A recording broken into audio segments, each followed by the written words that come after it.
I'm going to be teaching you how to convert your Scratch 3 projects to EXE files so that you can use them on Windows or on your computer. So basically, in here, I have just remixed a project that was already on Scratch, and I have downloaded a copy of it.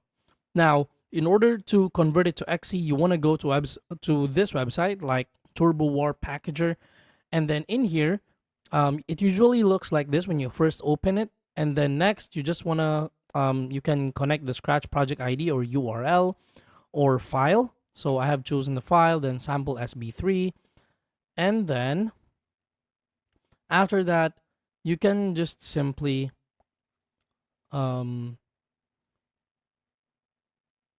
export this one. Wait, let me just okay, let's try to load project and then package. So download sample. Wait, let me change it to EXE. So 64-bit because I'm using 64-bit. Okay, let's see. Okay, so it's downloading Electron because it uses Electron to actually also convert the projects to EXE.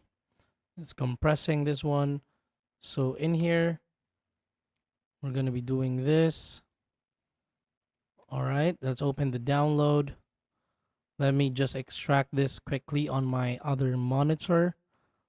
All right, and let's see if we can open it. All right, so let me just give you a sneak peek of what I'm actually seeing right here. Okay, so here, this is how it looks like.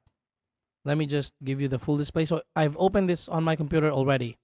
So you can play it in here. Okay, so basically that's how you um convert your Scratch 3 projects to EXE files so that you can use them on your computer. Thank you so much for watching. Please don't forget to subscribe. This is your homeboy Josh. I'm going to be seeing you in the next one. Peace out.